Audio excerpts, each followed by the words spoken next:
Bom, boa tarde a todos. Complicado fazer uma palestra agora depois do almoço, porque todo mundo já comeu, está com a barriga cheia, né?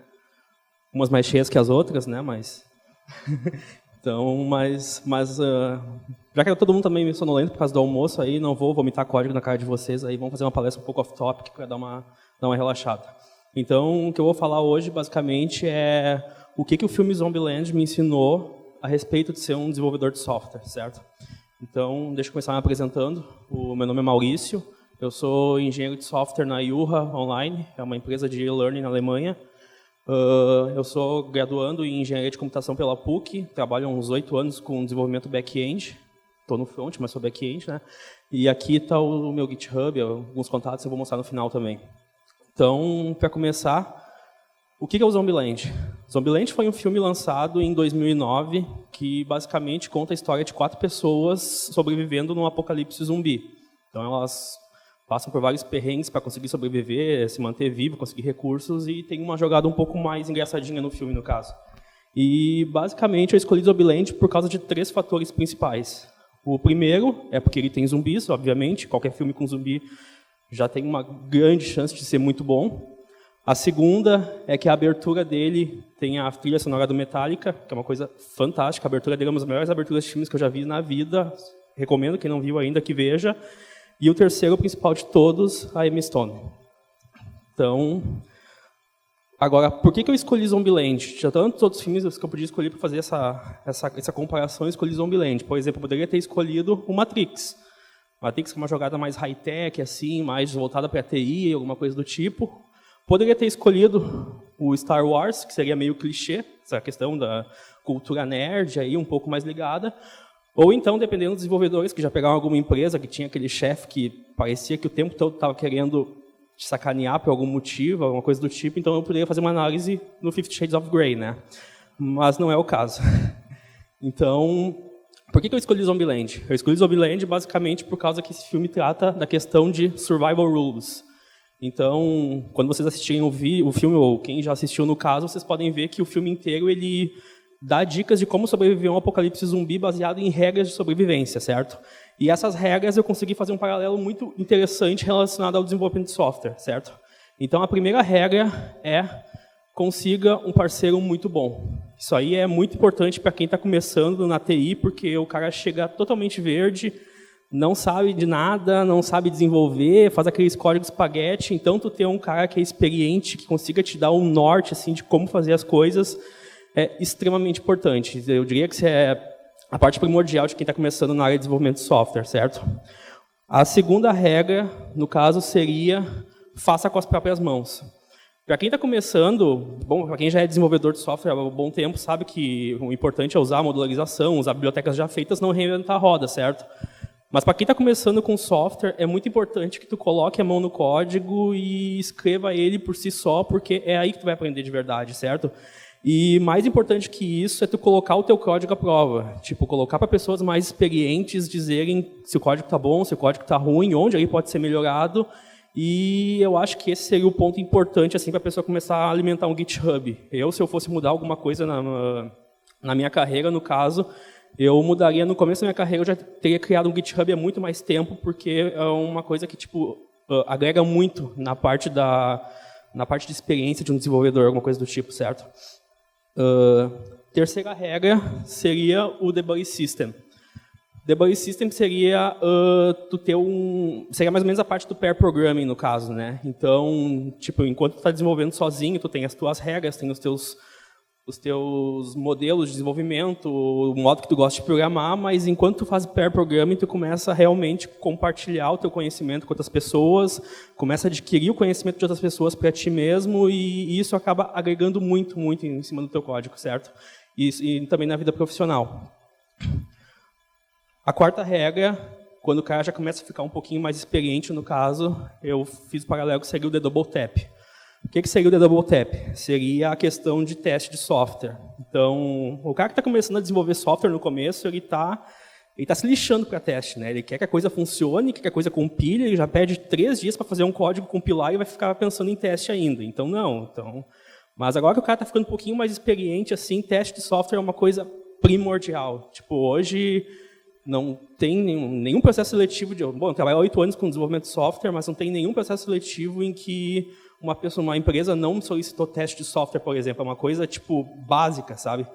Ou garantia pisada também, tu lançar um código em produção, o gasto para te conseguir fazer a manutenção num código em produção é infinitamente maior do que pegar o bug em desenvolvimento, por exemplo, porque pode ter questão de custo, pode ter questão de retorno de investimento na empresa, fora a imagem da empresa que tu pode quebrar dependendo do bug que tu tiver. Então, isso é de extrema importância, teste de software. A próxima regra seria sempre carregue uma muda de roupa de baixo, porque em algum momento vai dar merda.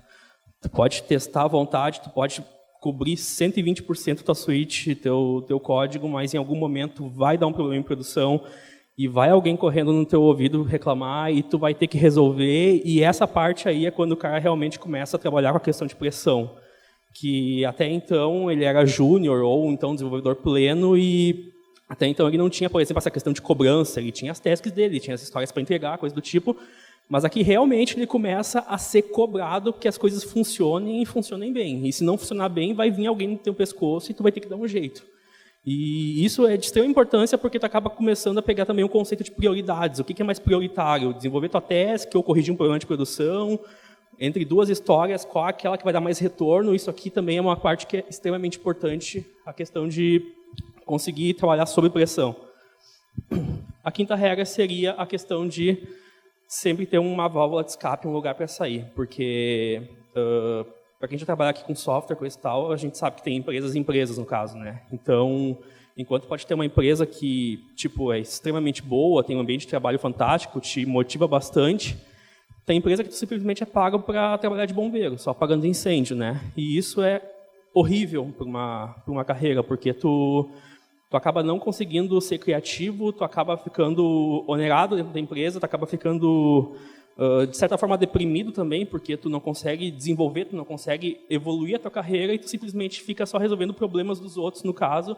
E muitos problemas, por experiência própria, são problemas que poderiam ser sido corrigidos se tivesse sido usado uma metodologia correta, ou testes de software, ou cobertura, ou, enfim, fazer um pipeline não só de desenvolvimento, mas também de garantia de qualidade do software, no caso. Deixa eu ver a próxima.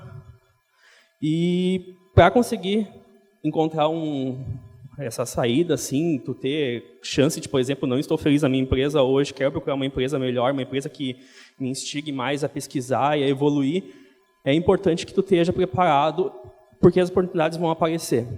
Então, uma coisa que é extremamente importante, a pessoa tem que estar sempre estudando, tem que manter o currículo atualizado. GitHub hoje, para mim, é a ferramenta mais importante para um desenvolvedor de software, porque tipo, das últimas 10 entrevistas de emprego que eu fiz, 8 delas me pediram GitHub e uma delas pediu para ter acesso ao código do meu TCC, porque também era importante para eles. Então, eu fui lá, dei acesso no Bitbucket e puderam olhar o código. Então, eles antes de um currículo bonitinho, do que tem escrito lá, que tu é fantástico, que tu fez chover, que tu desenvolveu com Batman, enfim, eles querem ver o teu código, eles querem ver o que tu faz e querem ver a maneira como tu faz. Então, isso é de extrema importância, GitHub tem que estar ok. Eu sugiro também ter um blog, não necessariamente um blog próprio teu, mas o Quora é uma ótima dica para quem está querendo pegar novos conhecimentos ou escrever também aquilo que sabe, sempre tem alguma coisa para responder lá, é muito importante. O Medium é uma plataforma muito boa para quem quer desenvolver conteúdo, quer compartilhar, alguma coisa do tipo. E procurar se manter sempre atualizado no caso, né? Então, o próximo passo seria o canivete suíço, que é aquela questão de, tipo, eu sou um desenvolvedor back-end há 8 anos, mas eu não sei fazer uma linha de CSS ou de HTML ou de JavaScript. Não é por aí também, né? Enquanto tu trabalha como desenvolvimento de software, tu vai trabalhar numa equipe multidisciplinar. Então, apesar de, por exemplo, eu ser um desenvolvedor back-end, ter mais habilidade, mais experiência com back-end, é importante para mim saber como o front-end funciona, porque isso vai facilitar a questão de integração entre o back e entre o front. E não só isso também. É muito importante, por exemplo, tu ter contato com outras áreas da empresa, a área comercial, a área de produtos, o pessoal de QA, no caso, porque antes de conhecer a base de código, tu tem que conhecer o produto, o que o usuário quer. Eu acho que esse aqui é o passo principal para quem está saindo de um desenvolvedor pleno para um desenvolvedor sênior. Porque tu para de se preocupar unicamente com o código e aí começa a se preocupar com o produto. Sobre o que o produto é feito, o que a empresa está vendendo, aonde ela quer chegar, o que os usuários estão buscando, e a partir disso aí tu vai ter insumos para descobrir o que vai ser feito no código. O código simplesmente é um reflexo daquilo que a empresa procura. Então, esse ponto aqui é muito importante, porque a pessoa tem que sair um pouco daquela zona de conforto dela, aquela zona de desenvolvimento de software, que ela realmente manja e que ela sente mais à vontade, e realmente dar um passo mais adiante e conseguir interagir com outras pessoas. Porque, acima de tudo, o desenvolvimento de software é ligado em relações, no caso. Tipo, dificilmente tu vai trabalhar num produto em que tu vai ser o único desenvolvedor, vai ser o único committer, o único analisador de pull request e o único cara que vai fazer deploy. Tu vai trabalhar numa equipe multidisciplinar. Vai ter 40 pessoas commitando ao mesmo tempo e cada uma delas desenvolvendo de uma maneira e cada uma com uma ideia diferente do sistema e aí mesmo tu começa a ver a qualidade do desenvolvedor, certo? Que ele simplesmente não fica só olhando aqueles if e else lá dentro, mas começa a ver realmente como é que o sistema funciona e onde é que ele pode agregar em relação a isso. Próximo passo seria o viagem leve, no caso. Essa parte aqui leva um pouco de tempo para o cara pegar, mas depois de um tempo ele acaba reconhecendo que é muito importante, que é a questão de fazer código leve, escrever o mínimo possível, porque enquanto é lindo tu olhar aquele teu código cheio de if e validação e checagem de exceção lá, que tipo pode cair uma bomba atômica em cima do teu código, ele não vai quebrar porque ele vai estar rodando íntegro lá. Qualquer linha de código que tu coloca a mais no teu sistema é um código que tu vai ter que manter, é um código que tu vai ter que dar manutenção e é alguma coisa que alguém vai te cobrar. Então, enquanto no começo o cara tem aquela fissura lá de querer programar, botar o máximo de código possível e fazer uma coisa gigante lá, quando ele quer fazer só um Hello World, na verdade, é muito importante ele também entender o que tem que ser entregue e o mínimo possível que deve ser escrito para entregar aquilo, porque quanto mais código tu coloca, maior a quantidade de debugs, né? Então, chega um momento que tu aprende que escrever código limpo, escrever código organizado, bem estruturado e com o menor número de regras, no mínimo, essa questão assim, é valioso porque tu vai te reduzir muito a chance de dar problema no futuro. O próximo passo é desenvolvimento de software é uma maratona, não é uma corrida no caso. Então, antes de tu querer entregar aquela feature em 15 minutos, sendo que ela levaria 15 horas para ser entregue, eu prefiro muito mais que tu entregue ela em 30 horas, estourando o dobro do prazo, mas que ela não volte. Que ela vá uma vez, passe por QA, vá para a produção, funcione e ninguém mais te incomode em relação àquilo. Porque é compreensível, né? No começo o cara está entrando numa empresa, não conhece ninguém pessoal, falou o seguinte, bom, eu tenho que mostrar serviço. Então eu vou programar por 4 caras, eu vou tomar energético e café junto, não vou dormir durante 40 noites e vou resolver todos os problemas da empresa. A questão é que isso aí vem agregado também porque se tu quer desenvolver com rapidez, tu não desenvolve com qualidade. E se desenvolve com qualidade, isso tem um certo tempo para desenvolver, né? Então, o principal de tudo é uma empresa quer que tu entregue um código que ele seja funcional. Uma palestra agora há pouco falou ali que tipo, eu não sou pago para escrever código, eu sou pago para resolver um problema, para colocar uma coisa funcionando em produção. E é exatamente isso, né? Eles não querem saber enquanto, claro, tem a questão de tempo, tem a questão de time to market, né? Mas antes do que a qualidade da velocidade de desenvolvimento, tem que ter código íntegro, código funcional, bem testado e bem garantido. Mas obviamente vai acontecer situações em que tu não pode simplesmente ignorar a questão de tempo e tem que resolver o quanto antes. Por exemplo, um bug em produção, por exemplo, não vai ter tempo de simplesmente sentar, planejar, fazer todo um roadmap, colocar uma história no Gira, alocar para alguém, desenvolver, testar. Não, a coisa está quebrada, né? Então, tipo, pode ser que o usuário não consiga nem navegar no sistema e aquele negócio tem um problema. Então, tipo, nesse ponto aqui, tem que saber dosar, né? O que é qualidade e o que é velocidade. Então, nesse ponto, eu diria, tipo, desenvolve o mais rápido possível, resolve aquele problema, mas uma coisa que o pessoal muito negligencia nesse ponto é que, pelo fato do fix ter sido desenvolvido muito rápido, o pessoal esquece os testes. O teste pode ser esquecido num primeiro momento, pelo menos na minha opinião. Ele pode ser esquecido num primeiro momento, mas ele não deve ser ignorado. Ele pode ser postergado no caso. Então, tipo o seguinte, eu tenho que resolver esse fix hoje, tu resolve o fix, mas amanhã tu tem que ter ideia que tu vai ter que colocar uma task no teu roadmap para implementar o teste daquilo lá e garantir que aquele fix que tu fez resolveu o problema e pior, não criou um outro pior em cima, certo? Então, tipo, tu tem que focar muito na questão de colocar testes em cima, de garantir a qualidade do código que tu escreve, mas também tem a questão do tempo, né? Então, é uma questão de dosar, né? Isso aí vem vindo com a experiência lá, enquanto mais o cara desenvolve, mais o cara está no meio daquela fogueira que é o desenvolvimento de software, no dia a dia ele começa a pegar essa questão de como balancear essa conta, no caso, né? O passo 18 que eu diria seria a questão de alongar-se. Alongar-se parece essa questão de médico chato, querendo dizer que tu tem que sentar bonitinho, com a coluna ereta, senão tu vai ter problema de coluna, enfim.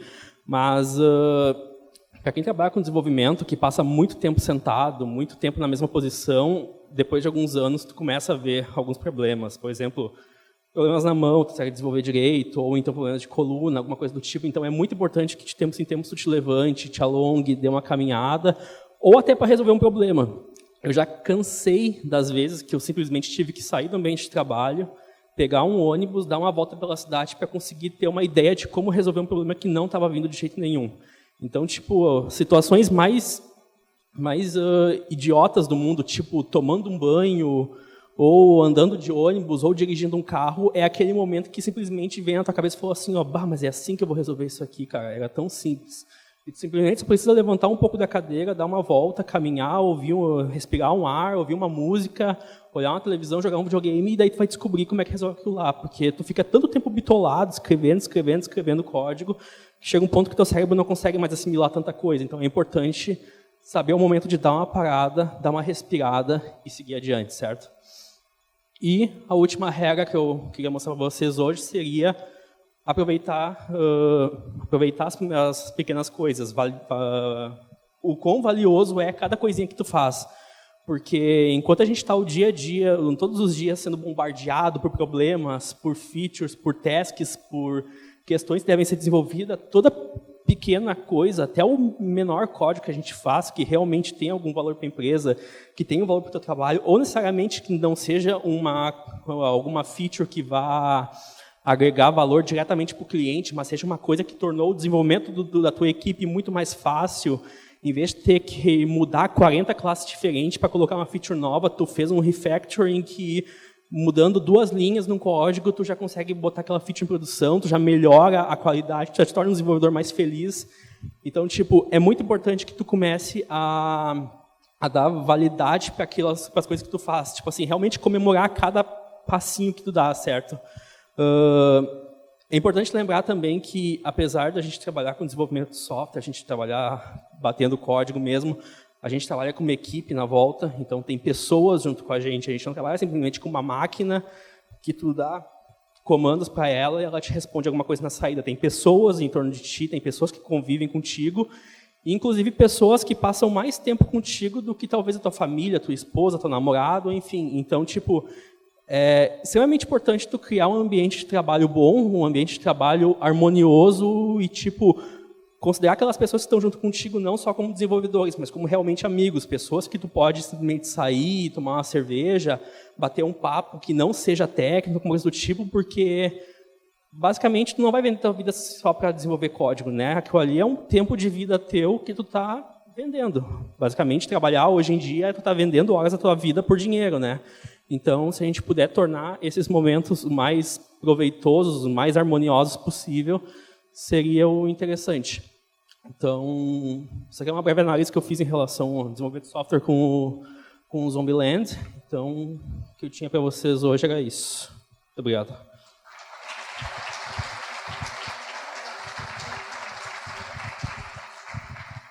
Uma dúvida talvez seja minha, por estar começando agora. Eu era desenvolvedor C# para desktop e eu comecei há pouco tempo com desenvolvimento web. Então, minha dúvida é a seguinte: como tu começa com GitHub? Tu começa fazendo coisas simples, coisas bobas, quer dizer, só para te ir testando como é que funciona o Git, aprendendo o sistema de branch, de stage e tudo mais, ou tu pega um exemplo de sistema e tenta desenvolver tu mesmo? O que tu indica para quem quer começar no GitHub? Olha, tem infinitas maneiras de começar no GitHub, né? O mais importante de pensar é o seguinte, tu nunca é iniciante o suficiente para colocar um código no GitHub. Tipo assim, tu pode fazer um Hello World em 50 linguagens. Se aquilo ali vai ser importante para ti evoluir na tua carreira, para ti aprender uma linguagem nova, coloca no GitHub. Porque com certeza tu não vai ser a única pessoa que está começando a desenvolver agora, vai ter outras pessoas que realmente têm a mesma dúvida que tu, que querem ver como é que se faz um simples Hello World em PHP, por exemplo, e vai entrar no GitHub para descobrir alguma coisa, né? Então, o que eu diria? Eu diria que, tipo, como tu já trabalha com C#, tu já tem a questão de lógica de programação e mudar de uma linguagem para outra, simplesmente entender o paradigma dela, as regras, enfim, certo? Então, uma coisa que eu faço bastante quando eu vou aprender uma linguagem, por exemplo, eu estou começando agora a reaprender JavaScript nessa questão, porque agora ela mudou bastante nos últimos tempos, eu simplesmente parei na época do jQuery, né? Então eu não conheço mais nada de JavaScript, né? Então, uma coisa que eu faço bastante para aprender é pegar um projeto antigo meu, que eu já tenha, e portar para uma outra linguagem. Faz do jeito que tu sabe, usa os padrões que tu souber, se ficar um código espaguete, paciência, tu tá aprendendo, tu não conhece linguagem, certo? E no momento que estiver no GitHub, vai ter outras pessoas para verem lá. Então, tu tipo assim, fulano de tal, se tu puder dar uma olhadinha no meu código, descobrir alguma coisa, então vai ter cara com 20, 30 anos de experiência naquela linguagem que tu tá aprendendo, que o cara fala o seguinte, olha esses 40 linhas de código que tu escreveu aqui, tu pode mudar por 2 usando essa biblioteca. Ou seja, um conhecimento a mais que tu já pega, né? Depois que tu tiver um pouco mais de vivência, um pouco mais de experiência naquela linguagem, naquele framework, seria interessante tu começar a desenvolver e colaborar com outras ferramentas ligadas àquilo lá, né? Por exemplo, o seguinte, trabalho com JavaScript, estou aprendendo, já estou com uma certa manha na linguagem. Então, eu vou pegar um framework que eu uso bastante, tipo, sei lá, o Phantom.js, coisa e tal, e vou ver o que tem de issue aberta. Pode ser um bugzinho que talvez tu tenha que resolver, tu vai resolver ele, vai abrir um pull request, o pessoal vai falar o seguinte, legal, show de bola, valeu, vai lá e mergeia. Ou então vai falar o seguinte, não tá legal, talvez mude isso aqui, muda aquilo lá, coisa e tal, mas assim, bota a cara a tapa. Eu diria que é isso, sabe? Não tem vergonha. Eu tive muita vergonha no começo de colocar o meu código para as outras pessoas verem, realmente por medo das pessoas, por exemplo, tirarem sarro, coisa e tal, mas isso é uma coisa que realmente não acontece, sabe? Ninguém tira sarro de ti, todo mundo sabe que está aprendendo, e tipo, se tu tiver um código, bota ele na frente para o pessoal ver, o pessoal vai dar dica, e eu diria que é isso, sabe? E, inclusive, não só a questão de issues assim, de programação mesmo, tem muitos códigos assim que já estão com um bom andamento, mas simplesmente tu não tem documentação. E documentação é uma coisa extremamente importante quando vai fazer um software, certo? Para uma outra pessoa que vai usar alguma coisa do tipo. Então, aprende primeiro a linguagem, eu diria, pega os projetos que tu já tem no passado, porta isso para uma linguagem nova, e a partir daí começa a contribuir com a comunidade, certo? Porque antes de alguém te criticar, é um tempo teu que tu despendeu de graça, ninguém está te pagando por aquilo lá, e as pessoas têm mais que ser gratas por estar fazendo aquilo. Então, eles vão te pagar em uma forma de contribuição ou de aprendizado, que é realmente o que tu está procurando, né? Então, vamos agradecer o Maurício de novo.